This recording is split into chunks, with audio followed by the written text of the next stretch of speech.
ومهدسنتحي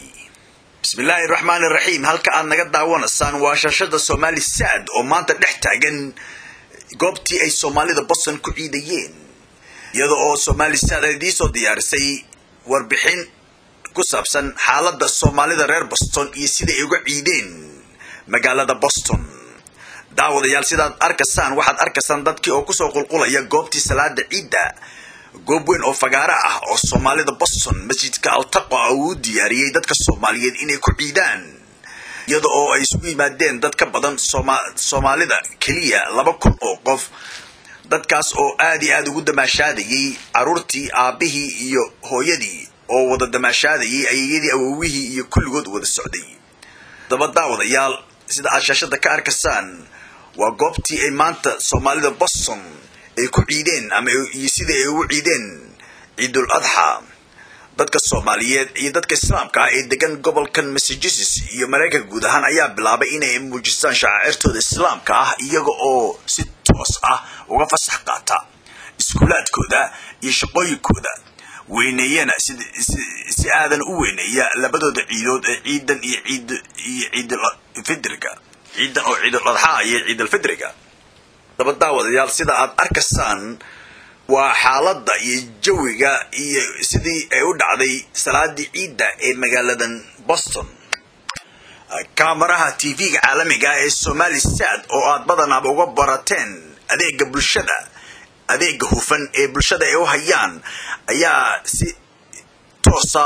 u dhex mushaaxisay goobtii fagaaraha ciida ee maanta ay Soomaalidu ku ciidayeen daawadayaal sawirada idinka muuqda shaashada waxay maragba doonto u yihiin in Soomaalidu maanta ay goob fagaaraha isugu yimaadeen iyagoo oo tusiyay awoodooda ama tiradooda ay ku leeyihiin magaaladan Boston sida la socotaan waxaad magaaladan ka socda doorashooyin xagga duqa magaalinimo taasoo kaliftay in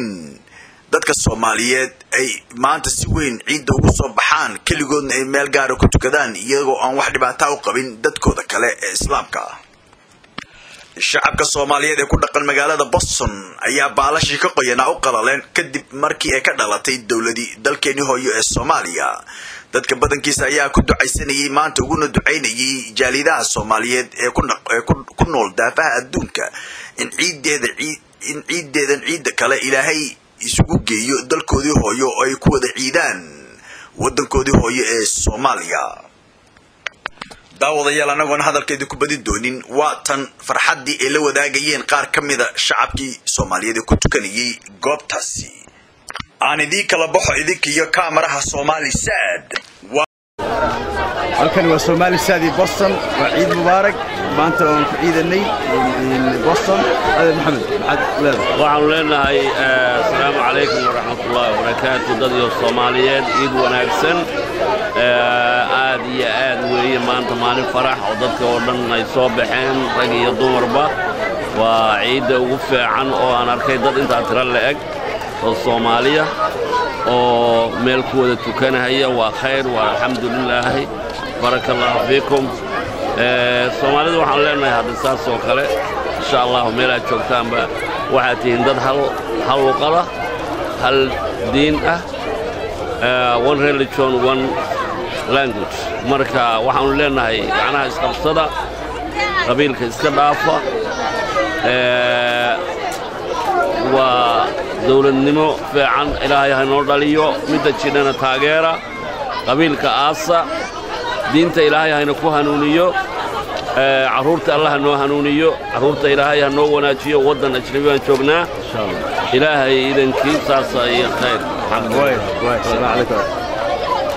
تقبل الله منا ومنكم هذا ما شاء الله عيد مبارك دمان مد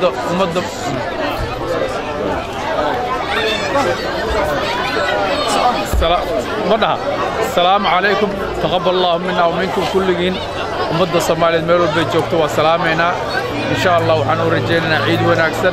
يقعنا إن ليس قبصدو إن شاء الله وحنو رجينا إلهي ودن كين إلهي حقاجيو ومد استعلاته بكلمة الله حب الله إن شاء الله دكتور نساسا ودرجينا السلام عليكم ورحمة الله وبركاته كاسوحوا أحمد داهر عاد ما شكرا بسم الله الرحمن الرحيم مقعي وعبد الرحمن محمد محمود هيرامو بان ugu faraxsanahay inaan ka soo qayb galo maanta xafladan wanaagsan ee ciida ay Soomaalida iyo muslimiinta dhammaan reer Boston isugu timid كل عام وأنتم بخير ayaan leeyahay dhammaan muslimiinta meel ay joogaanba gaar ahaan reer Boston waxaan leeyahay ciidan ciideed insha Allah nabad iyo barwaaqo Allah nagu gaarsiiyo waa maasantii halkan waxaa ka nijay عاجني سلو سمالسات السلام عليكم maanta waa maalin wanaagsan ummadda islaamka meel kasta ay joogaan marka waxa loo baahan yahay in la iscafiyo oo sadaqadan la bixiyo wixii la kala tabanayana oo dhibo jirana ummadda Soomaaliyeed ay iscafiyaan meel kasta ay joogaan tan kale waxa kale oo jirta waa maalin farxad loo islaamka oo dhan marka waxaan ku rajeynayaa in ciidan dambe Ilaahay na gaarsiiyo inta lamida anagoo caafimaad qabno halkan waa Boston wali ciidii Boston waa Somaliland halkan waxa ila taagan Maxamed Cumar Taako soo السلام عليكم ورحمة الله وبركاته السلام يا دمانتين waxaan salaamayaa dhammaan muslimiinta meel kasta ay joogaan gaar ahaan waxaan salaamayaa Soomaalida waxaan leeyahay ciid wanaagsan waxaan leeyahay ciid wanaagsan ku ciidan ciideeda bashbash iyo barwaaqo ku gaara waxaan jecelnahay insha Allah taala ilaahayna ka baryeena in ciidan ciideedii in Soomaaliya oo nabada inaan ku ciidno anagoo faraxsan oo saanaysa ka fiican wada oo midaysan waxaan leeyahay ciid wanaagsan حدان إن محل جنيا كل جن إنه يجارتو دمان حنا يعيد ونكسن السلام عليكم ورحمة الله وبركاته عن كارهان وعيد ونكسن هيا والله هيك دمان يقولون لهم قالوا بوسطن وأنا سلام يا سلام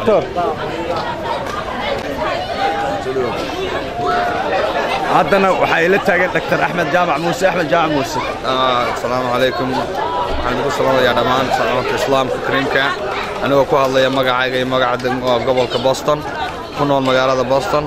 dhammaan waxaan salaamayaa dadka muslimiinta ku nool dunida dacaladeeda salaam kullu salaamatul ciid waan salaamayaa dhammaan meel kasta ay ku nool yihiin dadka Soomaaliyeed waxaan jeclahay inay ku ciidaan ciideeda ciid mubaarak iyo nabadgelyo caafimaad iyo cimri dheer dhammaantood waxaan salaamayaa assalaamu calaykum waraxmatullaahi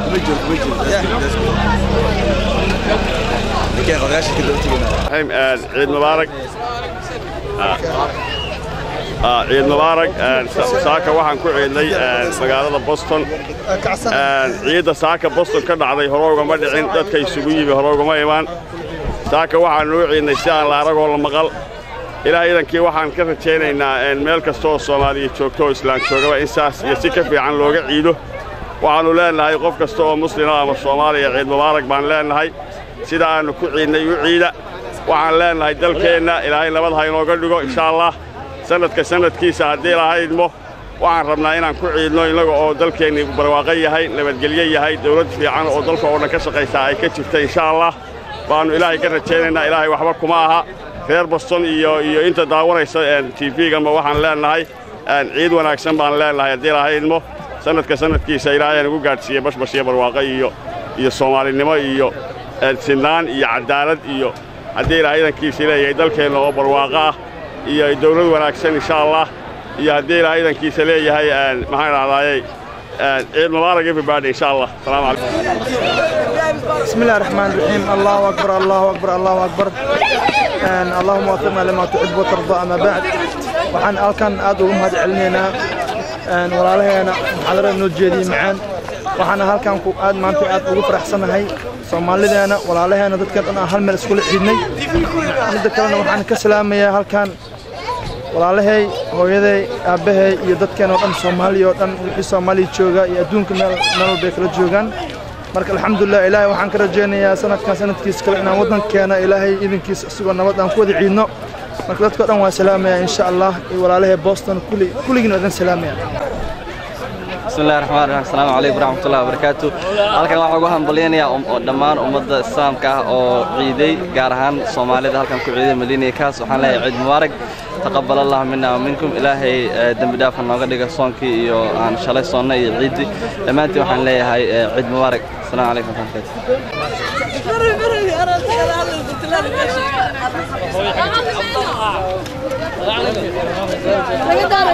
عيد وناكسن أي كل عيد وناكسن كل عام وأنتم بخير هي اوكي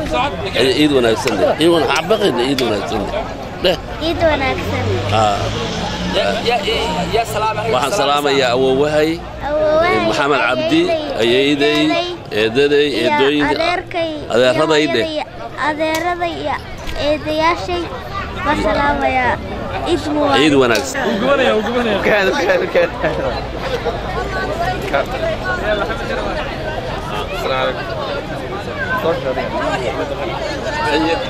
ولا شيخ مصدر عمان وركب والله جاينا كاتبها والله عارف بس انا واحد باقي قدر محمد قدر ايوه انت ما وريك يا سماعه مني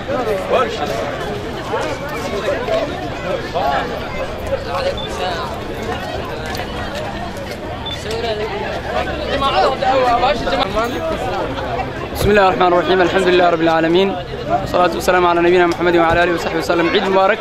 تقبل الله منا ومنكم صالح الأعمال runtii aad baan ugu faraxsanahay ciidan oo ciid weynta ah ciid al-adha halkan waxaan ka salaameynaa dhammaan walaalaha muslimiinta meel kasta ay joogaan gaar ahaan walaalaha Soomaaliyeed in uu ciidan ciideeda kale Ilaahay nabadgeliyo iyo barwaaqo iyo isu imaasho iyo walaalnimo inuu ku gaarsiiyo wadankeena Ilaahay subhanahu wa ta'ala inuu islaaxiyo reerahan iyo qoysaska iyo carruurta Ilaahay subhanahu wa ta'ala inuu toosiyo dad wanaagsan oo walaalaha isjecel oo wadankooda nabad u yahay oo degaan iyo wax walba ku haysta oo nolol ah Ilaahay subhanahu wa ta'ala nooga dhigo diinteena iyo iimaankeena Ilaahay subhanahu wa ta'ala inuu xifdiyo aad baan idin wada salaamaya dhammaan ciid mubaarak iyo markale insha Allah barakallahu fiikum assalamu alaykum السلام عليكم ورحمة الله وبركاته وصاحبكين عبد الحكيم عمر جمعالة وإذن الله عيد وناكسن عيد الأضحى معانتا وتاريخ تاشان إيو طبان كبشا أكتوبر لابكم سدح إيو طبان وأنكو أغني دمان سومالي دي سبوت تمد runtii qolyo badan baanu islaamka ku deganahay magaalada Boston state Massachusetts dalka Mareykanka laakiin Soomaalida oo kaliya qowmiyadeeda qayb kamid ah ayaa halkan maanta salaadii ku oogtay tira fara badan waanu ahayn Ilaahay wuu barakeeyay inta ka badan rabbi waa ka rajeynaya kullay sheekha iiga hormaray oo maaragtaa intii ducaayad wax walba maaragtaa cadeeyo sheegay dhammaan inta reer muslimiinta Boston ku nool inta Mareykanka ku nool iyo dhammaan inta dalkii Soomaaliya iyo caalamka dhan ku nool ciid wanaagsan iyo hambalyan ilaa kulli waxa iga dambeyn doona saaxiibkay Xuseen Fiin baa iga dambeyn doona insha Allah ta'ala oo inta kala si kaamil doona aad baan idinku mahadcelinayaa ciid wanaagsan assalaamu alaykum waraxmatullaahi wabarakaatuh markale ووري عبد الحكيم جمعالة وتفعنوا قرنسان ويدل عيد مبارك from Boston daawadayaal sida aad ka arkaysaan shaashada Somali Sad waa dadkii oo ka soo qulqulaya goobtii lagu oogay salaadii Ciidul Arafada ah ee magaalada Boston dadka Soomaaliyeed ayaa aad iyo aad isugu tahniyadeynayay aad iyo aad ugu wada faraxsanaa sida wanaagsan ee sharafta leh ee lagu soo abaabulay laguna soo agaasimay Ciidul Adxadii maanta ka dhacday magaalada Boston oo aan horay weligeed uga dhicin ama dad Soomaaliyeed oo tiro inta leg aysan weligood isugu imanin shacabka Soomaaliyeed ee magaalada Boston ee qurba joogta ah meel kasta iyo siiba daafaha adduunka ayaa u eg dad ka soo kabsanaya ama ka soo bogsanaya diiftii laga dhaxlay dagaalkii sokeeye ee ku habsaday dalkeena hooyo haddaba waa